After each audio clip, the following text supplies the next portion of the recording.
Alright, we are officially now in 2000s Disney. Emperor's 2000s animated Disney, I should say. Emperor's New Groove was 2000s, but it actually started with Emperor's New Groove. And then this came out in 2001, and after this would be Lilo and Stitch. However, I'm not covering the Lilo and Stitch movies this year. Sorry if you were expecting it, but sorry. Reason why is because I'm going to cover all of them next year. I only want to do one franchise. I can only fit one franchise. Had to be a live action one.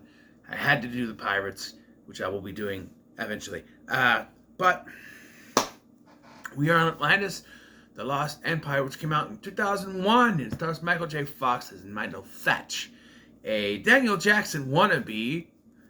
No, I'm serious. His backstory is sort of similar to that of Daniel Jackson from Stargate.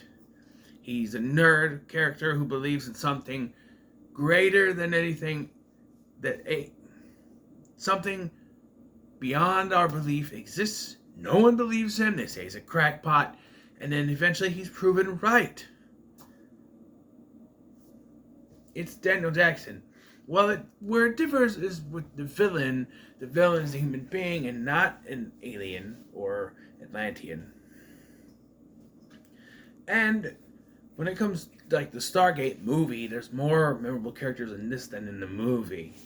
What we got? French Stewart, maybe Scara. Kurt Russell's good, but Richard Dean Anderson is better as O'Neill with two L's. But yeah, so Milo Thatch, voiced by Michael J. Fox, he's a dreamer. His grandfather, tried to go on an expedition, tried to find the lost city of Atlantis. Thatch believes it's in Iceland, but no one will fund him. That is until Frasier's dad shows up and says, "Hey, I'll fund it for you. I'll send it to you," kind of thing. He's upside down. And for those of you going, Frasier's dad, the guy whose name I forgot is voiced by John Mahoney, who was Frasier's dad in Frasier. So if you never knew that, there you go. And then he's got this woman, Helga, who shows up in Milo's apartment, which is kind of similar to Catherine from Stargate, only she catches him outside of his car in that one. This takes place in 1914, I think it is, which I didn't realize it was a period piece. But yeah, of course it's a period piece. But yeah. And so, this guy, Frasier's dad, I don't keep calling him Frasier's dad funds the expedition, and so we meet our team. We have Rourke, voiced by James Garner, rest in peace. We have Moliere, voiced by Corey Burton. What's her name? Audrey, the Hispanic woman. I don't know who voices her. There's the old crotchety woman. Don't know who voices her. There's Cookie, the cook, voiced by Jim Varney, rest in peace. And we have my favorite character. We have Sweet, voiced by Phil Morris. We may know as Martian Manhunter from the Smallville, or Jackie Childs from Seinfeld. And my favorite character, Vinny, voiced by Don Novello, basically doing his Vino Sarducci character, basically. They're part of the expedition, so they're going to find the lost city of Atlantis, which we saw at the beginning. Something happened. I'll explain it more once we get there and the king explains it, but yeah. So we get there. So they get going. And Milo, he bonds with these people, about what their personal lives are. And I love this. The animation in this is really good. It's like Panorama View, whatever it's called. Panavision, something like that. Really well done animation in this. And the voice acting is pretty good. James Garner is probably one of the best in here besides, Michael J. Fox. And it's a shame what Parkinson's disease have done to him. Have you seen him? He's almost childlike now, the way he acts, the way the Parkinson's disease has gotten him. It sucks. His career was kind of taken from him. He couldn't really do much after his 40s. It just sort of hit him really hard, and it sucks. But yeah, so eventually they find Atlantis, where they're approached by a bunch of Atlanteans led by Kida, voiced by Cree Summer, who was Susie Carmichael on Rugrats, and also number 5 on Codename Kid Next Door. And she is the princess, daughter of the queen, basically. Daughter of the king and the queen. Same thing. We meet the king, that's what he's called, voiced by Leonard Nimoy, rest in peace. A lot of dead people in this one. Actually, the lady who voiced the crotchety lady, who I can't remember, Sylvia or something like that, Sonia, I don't know. She also passed away in 2003, so after this, but they all passed after this. Jim Varney passed before the movie came out. This was his last film, so yeah, you know him for playing Ernest P. Worrell in the Ernest movies, and the Slinky Dog in Toy Story 1 and 2. But yeah. So I'm good with this movie up to this point. And actually, I like the entire film. There's nothing that really takes me away from it. They get to this, they start to explore Atlantis, and Milo and Kida, they get to know each other very well. And then we have what people call a surprise villain reveal. And I'm kind of sitting here like I searched for the review on YouTube, and there's a video that says surprise villain, and it has a picture of him, and I'm like, and then I watched Nostalgia Critic's review of this, and he said the Rourke was a surprise villain, and I went, wow, these people must be really stupid. Is there more people that think that Rourke was a surprise villain? Because to me, it never was. I'm sorry. I watched Tarzan, and I never got he was a surprise villain, like, ever. As soon as he came on screen, I'm like, that's bad guy. 2001. I was 10 in 97. I was 14 in 2001, right? So, yeah, it was never a surprise to me. I always knew he was a villain. It's like, and then I'm going through the surprise villain. No, I never thought he wasn't a villain. Like, and Helga too. It's like, obviously they're working together. The way she showed up, it's like, yeah, there's something going on between those two. What I don't buy though is that every single member of the expedition was just ready to turn on Milo. Was just ready to do it just because of money. That's why I didn't buy it. Every single one of them, no, it makes no sense to me. And I know they turn back because they're not actually bad people, but I don't believe that they would side with the villain in the first place. Money or not everyone would. But they're all got like guns, and Vinny's it's like, no, they wouldn't have a they wouldn't have a villain turn just so they can turn back. It's like, no.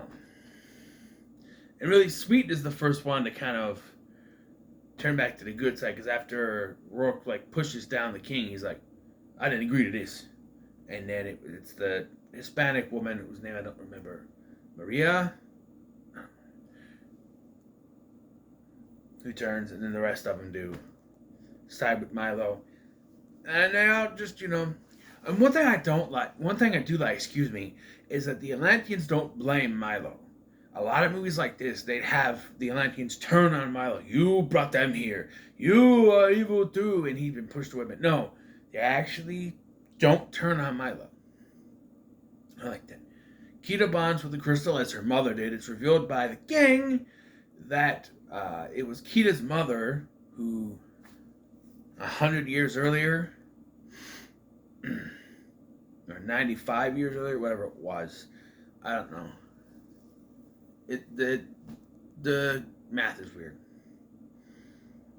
It was Kita's mom who ascended and bonded with the crystal, so now Kita is bonded with it.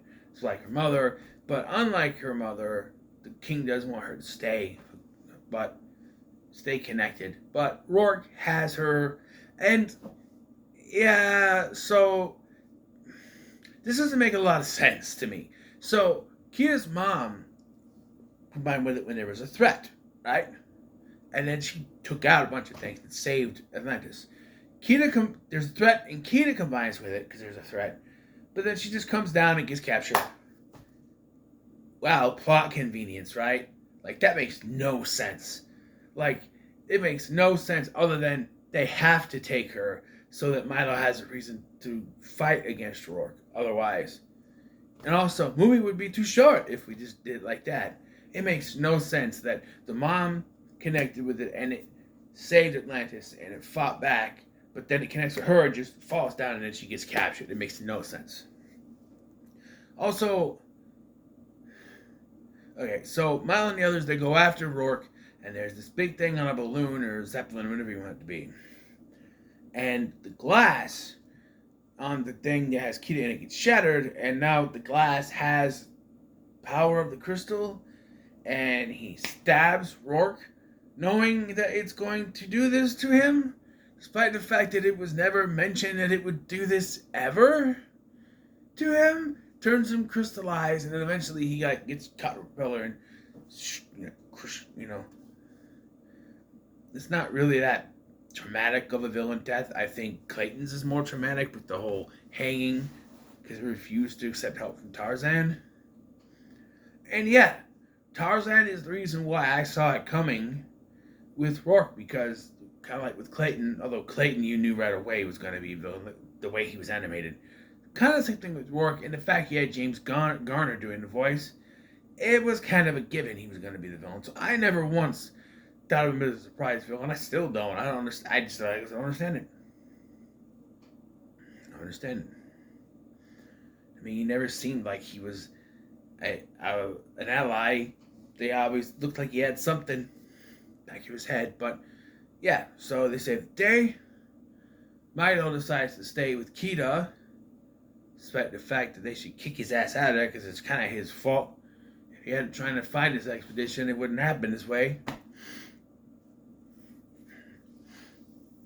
Also, Fraser's dad needs to do background checks next time he hires someone, because also, I might be reaching, but Rourke mentions that he knew Milo's grandfather just after he turned villain. Or, so to speak. So, is it to imply that Rourke is responsible for Milo's grandfather's death? It's just something that caught my ear. Are they trying to imply that he did it? It doesn't really go in that direction. And this is 2001, and there's smoking in this, which is still very weird to go back and watch Disney movies. Animated films, too, with smoking in it. There's smoking in this. This is probably one of the last ones to do it, though, so who knows. But, yeah. But, yeah, and then happy ending. Everybody gets money. And they gotta have a cover story that never found anything, despite the fact that they're all freaking rich now. So I don't understand. Their cover stories aren't gonna work. Like, we didn't find anything, and Helga was lost. Milo was lost. Rourke went nuts and was lost. And we found nothing. But they're all stinking rich. So I guess I don't understand that. How they're going to cover their asses with that. But, And that's the end of the movie. And this movie was followed by a sequel, which was just 3 episodes of an unproduced TV series pushed together. And they were going to follow it up later on with another sequel following Milo and Kita's daughter. Wrong. No, thank you. We don't need that. We already got that twice with Little Mermaid 2 and The Lion King 2. And I'm sorry, I hate movies that do that. If we're going to have a sequel to a movie, I want to follow the characters from the first movie, not their children. Now, I like Lion King 2. I think Little Mermaid 2 is okay. But The Lion King... The Lion King 2 was the start of that. Alright? And Lion King 2 is fine. Because it still involves Simba to some point. Same thing with... Did I say Simba? Simba. Simba. To some point. Same thing with The Little Mermaid 2. Ariel is there, although to a lesser degree. And I have no doubt they would have done that with this too. But I don't know. It's like I want to follow the main characters. It's like in Cinderella 2, when we take a whole segment of that film following Anastasia. Is that who it is? As she falls in love with the baker. And Cinderella's there too, but it's like a whole segment. That's like 3 different segments together. And I don't know if that was supposed to be TV series or if they just did that, but you know, I don't know. I don't think we needed a film following their daughter. And why is it always daughter, by the way? That would be 3 movies, sequels, that follows daughters. Can't people have sons anymore? Why is it gotta be a daughter? Wow, Disney was getting woke before it was being called woke, wasn't it? I'm not one to shout out woke, but why are all these second generation movies always daughters? Nothing against that, but nothing wrong with strong female characters.